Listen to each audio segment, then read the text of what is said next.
안녕하세요. 책 읽어주는 채널 별책입니다. 오늘 읽어드릴 책은 부자의 언어입니다. 저자는 존 소포리, 엄기니는 이하니, 출판사는 윌북입니다. 부 대신 부의 말을 물려주는 일. 우리는 모두 삶이라는 정원을 가꾸며 살아간다. 그 정원에서 무엇이 피어날지는 뿌린 씨앗과 들인 정성에 따라 달라질 일이다. 이 책의 첫 장을 넘기면서부터 마지막 장에 이를 때까지 한 남자가 가꾼 정원을 함께 거니는 기분이었다. 그는 때로는 다정하게, 때로는 진지하게 부에 관한 이야기를 들려준다. 아들에게 물려주고 싶은 말들을 써내려간 이 책은 진정한 부를 향한 여정을 담고 있다. 부를 추구하고 싶지만 어느 것 하나 명확하지 않다면 이 책을 펼쳐보는 것으로 그 여정의 첫발을 내딛길곤 한다. 경제 독립을 가장 잘 이룬 민족은 유대인이다. 유대인은 미국 인구의 2% 남짓이지만 어느 민족보다도 뛰어난 경제 독립을 이루었다. 그 이유를 성인식에서 찾을 수 있다. 유대인은 남자아이는 13살, 여자아이는 12살 때 성인식을 치른다. 특이한 점은 성인식 때 아이들이 받는 선물이다.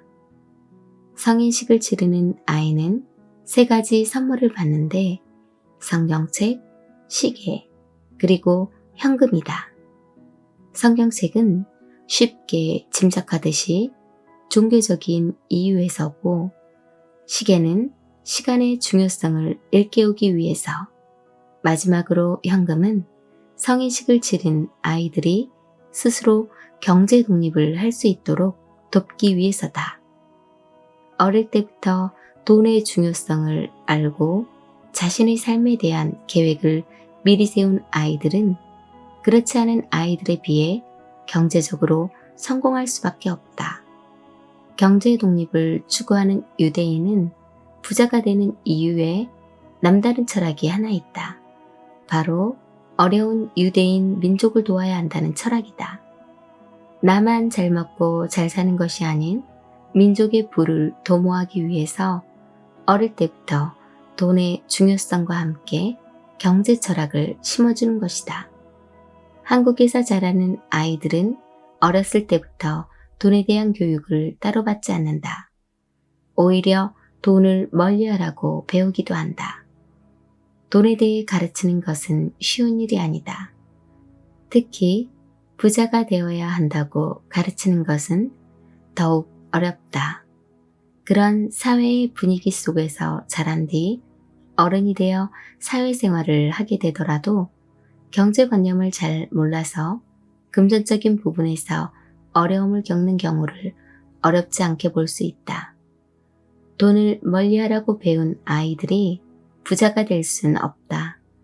잘못된 경제 지식을 갖는 사람은 노후에 어려움을 겪을 수밖에 없다.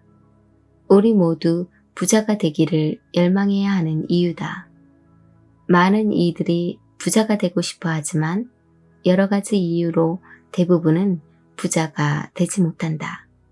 열정의 부족, 잘못된 경제관념, 무분별한 소비 습관, 혹은 투자에 대한 인식 부족 등이 일반적인 이유다. 마음속으로 부자가 되기를 꿈꾸는 많은 이들이 이렇듯 현실과 타협하면서 굳이 부자가 되지 않아도 행복과는 무관하다고 말한다. 정말 그럴까?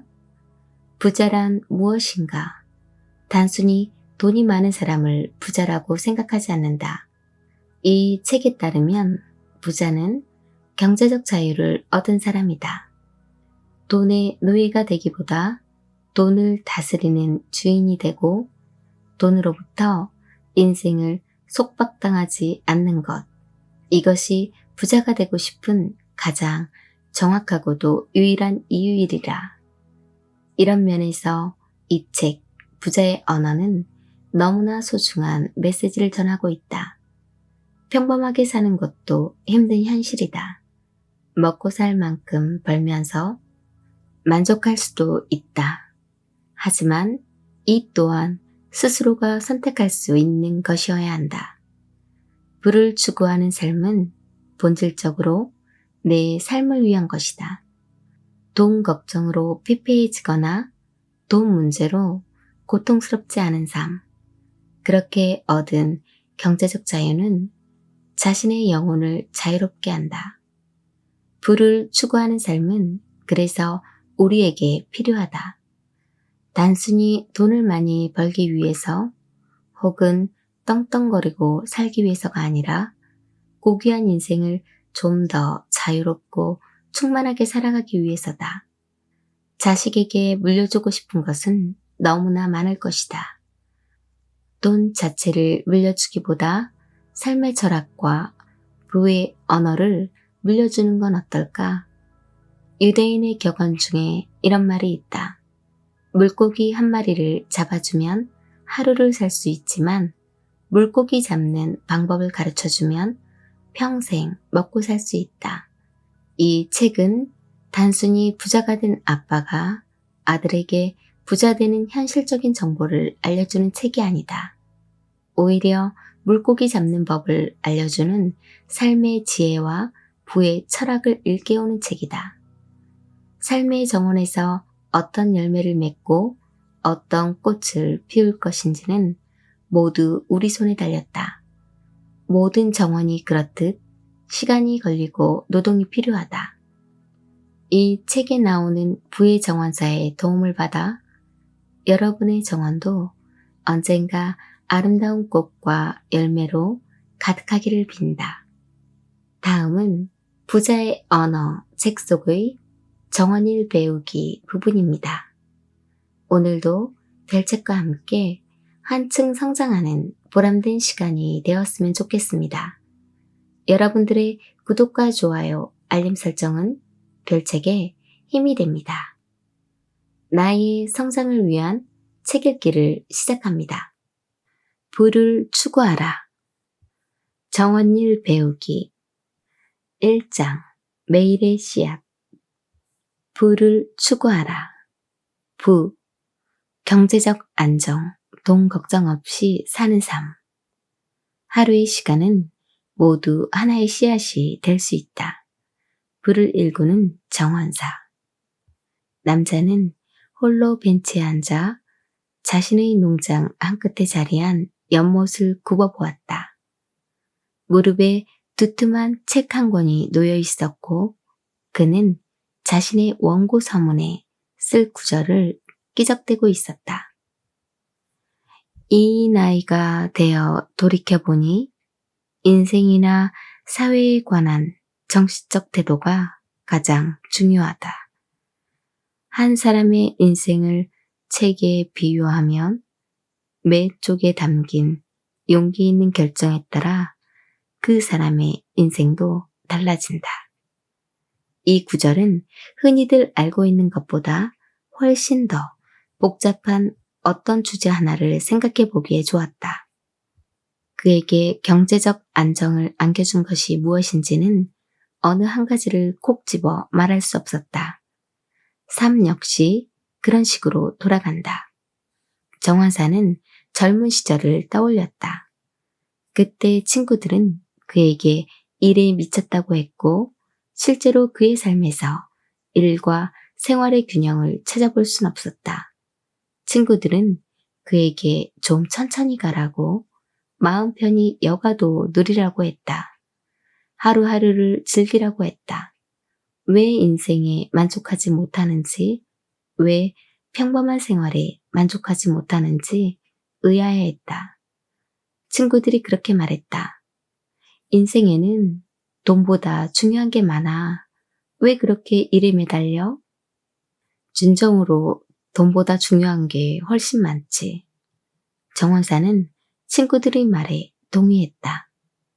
하지만 돈 문제를 극복해야 다른 중요한 것들에 집중할 수 있어. 돈과 시간이 없으면 자기 인생을 뜻대로 살아갈 수 없게 돼. 물론 친구들의 충고는 선의에서 우러나온 것이었다. 하지만 그것이 그를 변화시키지는 못했다. 그는 친구들보다 나아지려는 것도 높은 수입을 올리고 부유한 생활을 하려는 것도 아니었다.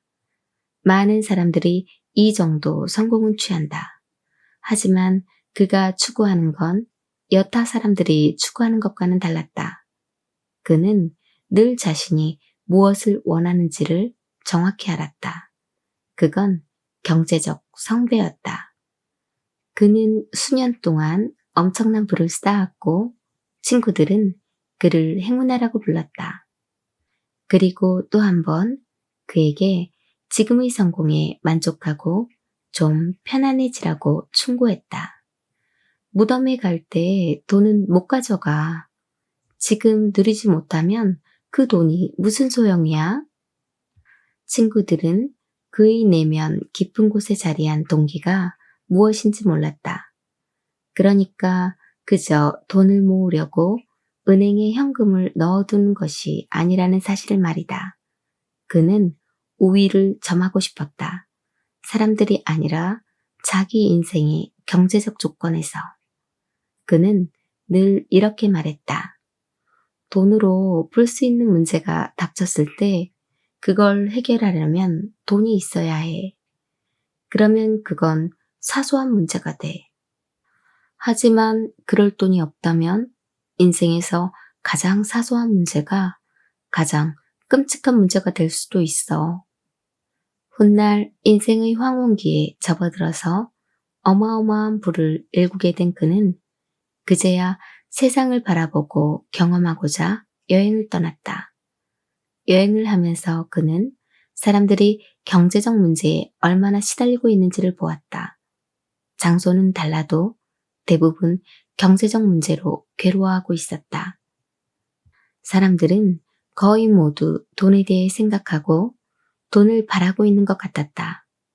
하지만 분명한 건 부를 차곡차곡 쌓아나가는 선택은 하지 않았다. 이런 점에서 그는 남들과 다르게 행동했다.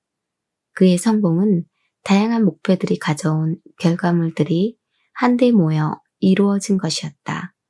부는 욕망을 씨앗삼아 자라난다. 노인은 나이를 먹으며 온화해졌고 친구들은 그의 포도 농장 단골 손님이 되었다. 그들은 그에게 부를 일구는 정원사라는 별명을 붙여주었다. 그가 뒤뜰을 가꾸는 걸 좋아했기 때문이다. 조금 유치한 별명이라고 생각했지만 그는 불만을 표시하지 않았다. 오히려 1년쯤 지났을 때 자신의 농장에 부를 일구는 정원이라는 이름을 붙였다. 그는 이 이름이 좋았다. 삶을 정원일에 비유하고 있었기 때문이다. 정원사는 땅을 일구는 노력을 아까워하지 않아야 한다. 또한 겉으로 보이는 자연 뒤에 자리한 보이지 않는 불가해한 힘들이 식물을 자라게 한다는 사실도 알아야 한다. 이제 그의 삶도 얼마 남지 않았다. 집으로 돌아갈 시간이 되었다. 그는 책을 팔에 끼고 자신의 농장을 걸어가면서 세상 만물에 자리한 가장 큰 질문 하나를 떠올렸다. 지금 손에 쥔 성공은 얼마나 가치가 있나? 평생 열심히 살면서 막대한 부를 일구었는데 생이 다해가는 이때에 그것이 중요한 것인가? 그렇다. 부라는 보상을 위해 치른 대가는 분명 가치가 있었다. 그 길에서 인생의 필수적인 것들을 얻었다. 일과 자유, 개인적 성장이 따라왔다. 가장 뜻밖의 열매는 그가 부유한 삶을 일구어온 과정을 영적 여정으로 보게 되었다는 점이다. 그는 자신이 쓴 책 한 장 한 장에 이런 진실이 담겨 있기를 바랬다. 집으로 돌아와 그는 정원으로 향했다. 때는 11월이었고 땅바닥은 얼어 있었다. 그는 비닐봉투로 책을 잘 싸서 땅에 묻었다. 지미가 책을 발견할 수도 있고 그가 얻은 인생의 교훈들이 이대로 영원히 사라질 수도 있었다. 그 결정을 운명의 신께 맡기기로 했다. 현실의 이야기를 해보면 나는 카톨릭 초등학교를 다녔다. 졸업할 때쯤 나는 과도한 부는 악이라는 가르침을 믿고 있었다. 부자가 천국에 들어가기란 낙타가 바늘구멍을 통과하는 것보다 어렵다거나 돈은 모든 악행의 근원이라거나 세상을 얻는 대신 자신의 진실된 영혼을 잃는다면 그게 다 무슨 소용인가 라는 가르침들 말이다. 하지만 20대가 되어 재정적 고난을 겪게 되면서 나는 돈에 대한 다른 관점을 배우게 되었다. 돈이 없다는 사실이 사람을 어떻게 불안과 공포, 벗어날 수 없는 절망 상태로 몰아가는지 경험했다. 일과 삶의 균형, 즉 워라밸은 경제적으로 불안하고 초조할 때는 그리 멋진 말이 아니었다. 돈이 없다는 사실이 주는 공포를 체감하기 전까지 우리는 보통 돈의 가치를 알지 못한다. 돈은 산소와 같아서 부족해지기 전까지는 중요한 줄 모른다. 하지만 돈이 없어질수록 우리 삶은 점점 더 피폐해진다. 그러면 깨어있는 시간 내내 돈을 벌기 위해 일하든가 돈 걱정을 하게 된다. 내가 돈의 가치를 깨닫는 시기는 결혼을 하고 아이가 태어났을 때였다. 가족들은 나만 바라보았다. 책임감이 날로 커졌고 경제적 문제는 거의 모든 순간 내 발목을 잡았다. 경제적으로 자유로워지기 위해 고군분투하는 나날이 계속되었다. 그리하여 지금의 나는 경제적 자유를 누리고 있다. 부는 주중에 숲을 거닐 수 있게 해주고 대학 등록금을 낼 수 있게 해주고 인생의 다양한 선택권을 부여해준다. 돈 걱정 없이 지낼 수 있게 해주고 시간의 압박 없이 살게 해준다. 부는 매 순간 의미 있는 경험을 추구할 수 있게 해준다. 당신에게 지금의 삶과 현재 상황에 만족하라고 말하는 사람을 경계하라. 오직 당신만이 자신의 영혼이 어떤 상황에서 만족하는지 알 수 있다. 오직 당신만이 자신의 야망이 어디로 향하는지 느낄 수 있다. 경제적 안정, 위험이나 위협에서 자유로운 상태. 뿌리가 깊다면 바람을 두려워할 이유가 없다. 제러드가 관리를 하고 한 주가 지나자 정원의 풍경이 바뀌기 시작했다. 정원은 고요하고 조화로워 보였다. 인간이 노력한 결과였다. 지저분한 뒤뜰이 확실히 좋아졌군. 자네의 손톱 밑에 낀 흙이 어떤가? 정원사가 물었다. 제러드가 장갑으로 이마를 훔쳐내며 웃었다. 인정해야겠네요. 전 이 일을 싫어하지 않아요. 하지만 사랑하지도 않죠. 울타리를 사이에 두고선 두 사람은 모두 남루한 옷차림에 땀에 절고 흙투성이었다. 나이든 쪽이 일에 대한 애정을 느끼며 미소 지었다. 정원사가 입을 열었다. 일은 충실한 친구지. 열정적인 애인이 아니라. 종국에는 자네도 게으름 피우는 것보다 일하는 게 더 낫다는 걸 알게 되지 않겠나? 인정합니다. 점점 더 나아지는 모양새를 보니 기분이 좋아지더라고요. 실제로도 그 일은 제가 생각했던 것과는 달랐고요. 제러드가 마지못해 대꾸했다. 그러니 말해보게 제러드. 노동의 힘 말고 더 배운 게 없나? 일을 하는 동안 정원의 힘과 연결되는 걸 느꼈나? 정원의 힘과 연결된다고요? 우리가 일을 잘하면 그 노력은 분명히 눈에 보이지. 노력이 물론 중요하긴 하지만 정원일은 그게 다가 아니야. 꿀벌이 꽃가루를 나르고 꽃이 벌을 유혹하고 씨앗이 비옥한 토양에 떨어지고 씨앗을 자라게 해줄 비도 와야 한다는 걸 우린 자주 간과하지. 주위에서 끊임없이 펼쳐지고 있는 자연의 조화를 보지 못하고 정원의 경이로움을 느끼지는 못해. 제라드가 거들먹거리는 미소를 지었다. 왜 그게 중요하죠? 자연 속에서 우리는 주위를 둘러싼 조화로운 에너지를 볼 수 있어. 최소한 그것의 영향력을 보지.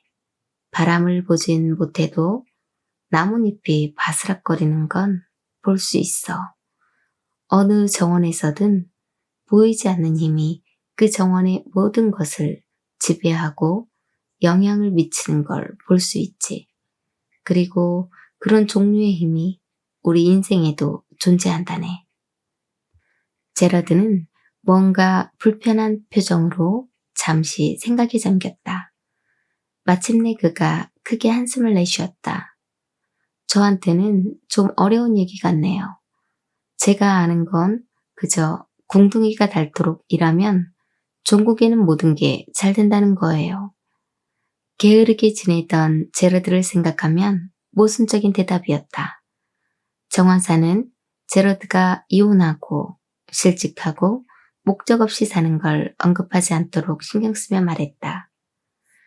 내가 살아온 이야기를 좀 하자면 나는 늘 저한테 아저씨 조언이 필요한 것 같으세요? 제러드가 말을 가로막았다. 내 말 좀 들어보게 제라드. 그렇게 방어적으로 굴지 않아도 돼. 누구에게나 힘든 시기는 있고 그건 부끄러운 일이 아니야. 절 어떻게 도우실 건데요? 제러드가 그를 응시했다. 내가 아는 건 경제적으로 번창하는 방법이야. 아저씨가 저를 경제적으로 안정되게 해주실 수 있단 말씀인가요? 아니, 그건 오직 자네 하기에 달렸지. 다만 내게 뭐가 효과적이었는지는 말해줄 수 있지. 그걸 다 설명하진 못하지만 경제적 안정에는 늘 보이지 않는 힘이 작용했어. 내재적인 힘 말이야. 제러드가 눈썹을 축혀 올렸다. 아저씨, 떼역 배달에 너무 오래 서 계셨나 보네요. 안정은 위험이나 위협에서 자유로운 상태를 말한다. 25살에 나는 사업을 시작했고 경제적으로 힘들었다. 어느 날 한 환자가 기울어가는 내 병원에 왔다. 척추 통증으로 찾아온 60살의 신사는 내가 그에게 해준 것보다 훨씬 더 큰 도움을 내게 주었다. 신사는 과거의 목사였고 자기 인생 항로를 바꿀 수 있을지 궁금해했다. 50대 후반에 그는 학교에 들어가 심리학 학위를 따고 마침내 심리 상담소를 열었다. 우리는 친구가 되었다. 나는 그에게 돈 때문에 고생하고 있다는 이야기를 했고 그는 내게 정신적 성공 코치가 되어주겠다고 말했다. 나는 그 제안을 곰곰이 생각하고 받아들였으며 그것이 내 인생 궤적을 영원히 바꾸어 놓았다. 그의 코치는 주 1회 이루어졌다.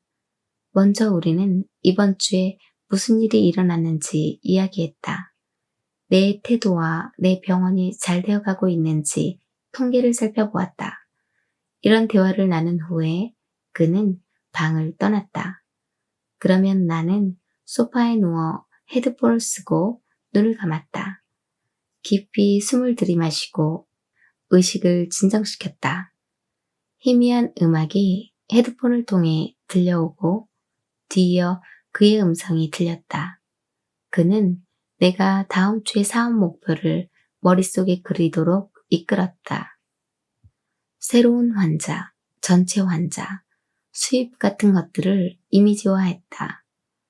단순히 보는 것이 아니라 환자가 병원에 전화를 거는 것을 실제로 느끼는 교육을 받았다. 상담이 끝날 때면 나는 그 녹음 테이프를 받았고 남은 한 주 동안 매일 밤낮으로 믿음을 가지고 그것을 들으라는 코치를 받았다. 다음 주 상담을 받을 때까지 이 정신수양을 매일 했다. 코치를 받고 첫 주에 새로운 환자가 예약 전화를 걸어오기 시작했다. 어쩌면 우연의 일치겠지만 내가 확실히 아는 건 그저 현실 세계에서 전화가 울리고 있다는 것이었다. 변화는 일어났고 나는 매일의 정신수양을 꾸준히 해나갔다. 원하는 결과에 초점을 맞추고 생각을 통제하기 시작했다. 걱정이 일어나면 내가 열망하는 일을 떠올렸다. 전화는 계속 울렸다.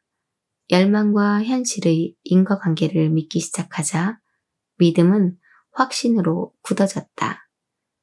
매주 전화가 울렸다. 그리고 또 울렸다. 이윽고 병원은 환자들로 가득 찼다. 아내는 무슨 일이 일어난 거냐고 물었다. 나는 모르겠다고 말했지만 왜인지 사람들을 내게로 끌어당길 수 있다는 느낌만 들었다. 그 인과관계를 믿고 있었음에도 선뜻 이런 경이로운 일을 받아들이는 것을 주저했다. 내가 매일 무슨 일을 하는지는 설명할 수 있었지만 이 현상을 합리적으로 설명할 수는 없었다. 이 시기에 나는 믿음을 만들어내는데 매진했다. 그건 희망이나 바람이 아니었다. 소원도 기원도 아니었다. 오히려 아는 것이었다. 내 병원 전화가 울릴 거란 사실을 아는 것. 이는 분명 분별력을 넘어서는 것이었다. 나는 경제적 안정이 신념, 결과에 대한 확신, 영향력을 작동시키는 내면의 힘에 있음을 배웠다. 가장 바라는 일에 생각을 집중하는 걸 배운 그날 이후 경제적 안정이 저절로 따라왔다. 정신수양, 정신 집중을 하는 매일의 의례. 정원은 우리의 불완전한 본성을 충족시켜주는 장소다. 불을 일구기 위해서는 열심히 일해야 하지. 정원사는 생각했다. 하지만 부에는 대개 멈춰 생각할 시간을 뜻하는 행운의 브레이크가 따라야 한다. 때는 가을이었고 저녁 바람이 선선해지고 해가 짧아지고 오크나무 잎들이 땅에 떨어졌다. 겨울이 다가오고 있군. 정원사는 집 뒤쪽 석조 발코니에서 따뜻한 차를 올짝이면서 넓게 펼쳐진 포도밭 풍경을 즐기고 있었다. 그때 자갈 밟는 소리가 들려왔다. 지프 한 대가 집 앞 구불구불한 차량 진입로를 올라오고 있었다. 지미가 간밤에 전화를 걸어와 오늘 만나자고 했다.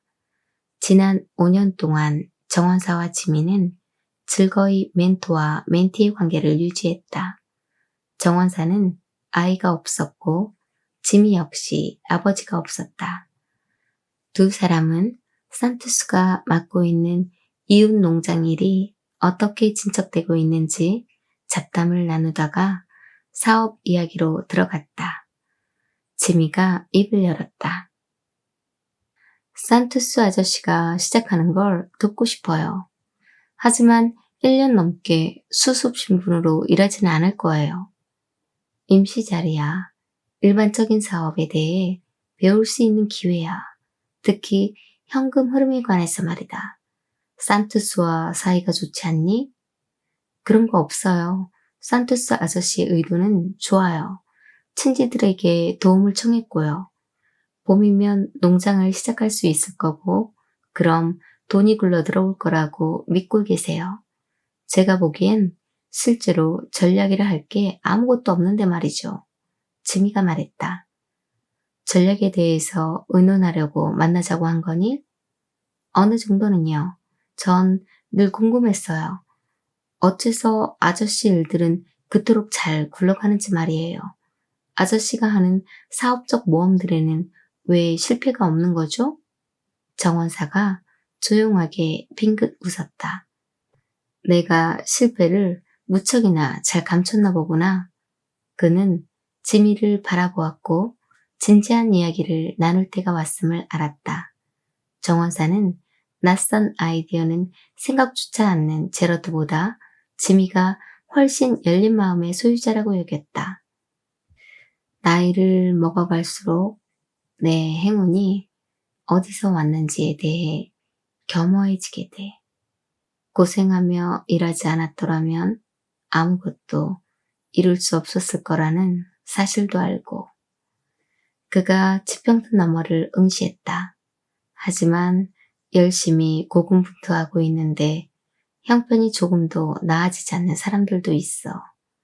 내가 그들보다 더 나은 것도 아닌데 말이다. 진실을 말하자면 내게는 행운의 브레이크라는 축복이 수없이 있었어.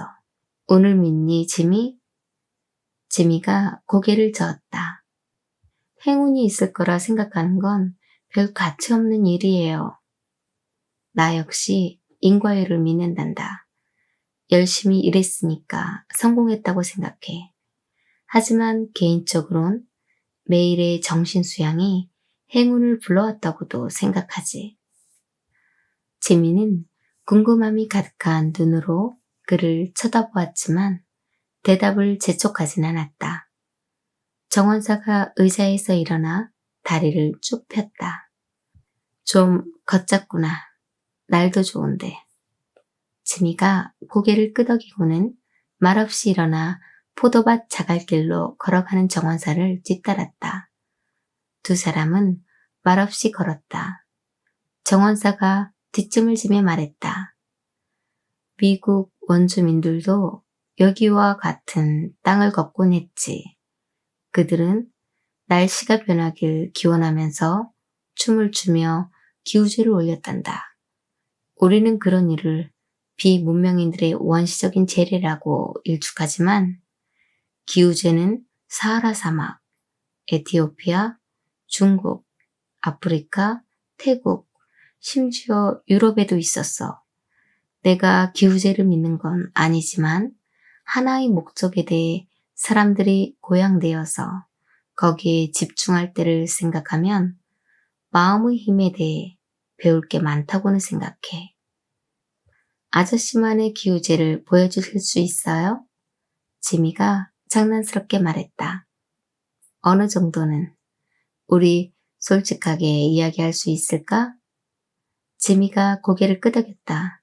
전 그거 말고 할 게 없는걸요? 두 사람은 오솔길을 걸었다. 난 돈을 벌려고 고군분투하고도 보상받지 못하는 사례를 많이 보았단다. 그건 부자가 되게 해달라는 기도에 응답받지 못하는 일만큼 흔하지. 하지만 내 성공에는 고된 노동과 매일의 정신수양이 있었다는 걸 깨달았지. 이 두 가지가 나의 경제적 명운에 영향을 끼쳤단다. 지미가 미심쩍은 눈빛으로 쳐다보았다. 아저씨가 기적을 불러올 수 있단 말씀이세요? 기적처럼 보이는 우연을 몇 번 봤지. 그 기적들은 인과율에 따른 자연스러운 현상이라고 믿고 있단다. 자연이 우리에게 아직 보여주지 않은 인과율, 목표와 신앙에 응답하는 보이지 않는 힘은 존재한단다. 난 그 증거를 봤어. 정원사가 분명한 어조로 말했다. 아저씨가 매일 하시는 정신수양이 정확히 뭔데요? 정원사가 말했다. 네가 내 작은 정원에서 무얼 보든 그건 오래전에 처음으로 상상했던 것이란다. 조용히 몽상하면서 가장 원하는 것에 초점을 맞추지. 그 목표를 생각하며 깊이 명상하는 의례를 매일같이 치른단다. 목표에만 주의를 쏟아. 마음의 눈으로 그걸 보고. 처음에는 단순히 일을 할 때 정신이 가장 좋은 상태로 회복되는 걸 느꼈어. 나중에는 계획을 세우는데 필요한 능력으로 연결되는 것 같았지. 주술사 같은 생각을 하시네요. 정원사가 껄껄 웃었다. 날 너무 엄격히 재단하지 말려무나. 많은 사람이 기혼의 힘을 믿는단다. 내 인생에서는 잠시 멈추어 생각할 시간과 영감, 우연의 일치, 계획, 기회가 왔어. 내 운은 모두 내 손에서 나온 게 아니야. 하지만 다시 말하는데 일하지 않았다면 가뭄으로 죽었을 거야. 정신수양이 일과 태도, 행운에 모두 좋게 작용했지. 지미가 생각에 잠겨 걸었다. 지금 말씀하신 걸 제 인생에 어떻게 적용할 수 있을까요? 가장 원하는 결과에 집중해야 한단다. 마음속으로 욕망을 경험하면 그게 네가 하는 일에 강점으로 작용할 거야. 거기에서 네가 지닌 힘을 발견할 수 있을 거다. 내면의 지혜가 속삭이는 소리를 들으려 잠시 멈춘다면 그것이 길을 열어줄 거야. 정신수양은 깊이 숙고하는 시간, 매일의 의리를 말한다.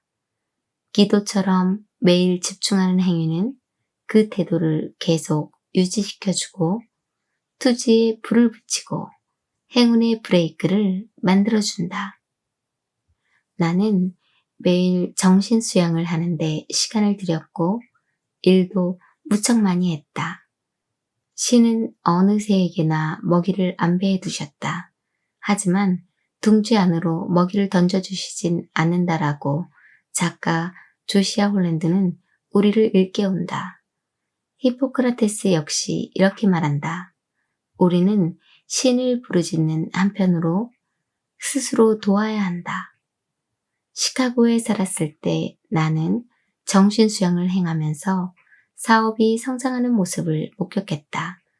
사업이 번창하면서 정신수양에 더 애를 썼고 다시금 사업이 성장하는 선순환이 일어났다. 800km 떨어진 곳으로 이사하고 나서 나는 다시 목표를 종이에 쓰면서 무엇을 해야 할지 생각했다. 미래는 진공 상태였다. 그 진공 상태를 채우는 것이 내 임무였다. 나는 혼자 조용히 있을 수 있는 장소를 골라 매일 밤 그곳에서 재정적 목표들을 깊이 숙고하며 정신수양을 했다. 벽에는 목표를 걸어두었고 목표를 이룬 모습을 이미지화하여 마음속에 새겼다. 이런 숙고의 시간은 경제적 자유를 얻은 상태를 체험하는 것이 목적이었다. 내가 원하는 바를 이미 손에 넣었다고 상상함으로써 내 목표와 열망을 충족하게 되리라는 믿음을 가지는 것이다. 처음에는 잠시 아무 생각도 하지 않는다. 어떤 단어도 생각하지 않는다. 마음을 비우고 현재의 순간 나 자신에게 집중하고자 낭낭하게 콧노래를 부른다. 마음이 평온해지면 눈을 뜨고 벽에 걸린 목표를 응시한다. 다시 눈을 감고 이 목표들을 경험한다고 느낀다. 그렇게 해서 나 자신을 미래의 꿈으로 보낸다. 잡생각이 떠오르면 눈을 뜨고 다시 목표를 써놓은 메모를 본다. 그러면 주의를 집중하게 된다. 그 문구는 이런 내용이다. 경제적 안정. 손실 없이 한 달을 쉬는 힘. 나는 이 문장을 반복해서 되뇌인다. 내 목표는 경제적 걱정 없이 1년 중 한 달을 쉬는 거였다. 벽에 걸어둔 두 번째 문구는 50살까지 달성할 더 고차원적이고 장기적인 목표였다. 경제적 자유. 나는 이 문구를 반복해서 말했다. 시간이 흘러가면서 정신수양은 확신을 주었다. 나는 무의식 수준에서도 자신감을 갖고자 부를 달성한다는 또 다른 확약서를 벽에 덧붙였다. 나라고 왜 안 되겠는가? 나도 부자가 될 수 있다. 부란 원하는 자의 것이다. 힘과 지혜를 모아 부자의 길에 들어설 것이다. 이 의식이 누군가에게는 우스꽝스럽게 보일 수도 있을 것이다. 그러나 나 자신의 삶이 그 결과를 보증한다. 인간은 엄청난 잠재력을 지닌 존재다. 마음이 분명한 목표에 고정되었을 때 어떤 일이 일어나는지 우리는 아직 배울 게 많다. 행운은 모두 내 손에서 나온 것이 아니었다. 하지만 내 손으로 해낸 일들이 없었다면 불을 일구기는커녕 가뭄으로 말라 죽었을 것이다. 나는 열심히 일할 때 내 옆에 있는 보이지 않는 힘 역시 느꼈다. 여기까지가 오늘의 책 내용이었습니다. 정신 수양을 위해 명상을 하는 걸 추천드립니다. 오늘도 힘내시고 좋은 날 만들었으면 좋겠습니다. 내일은 더 나은 당신의 세상이 될 것입니다.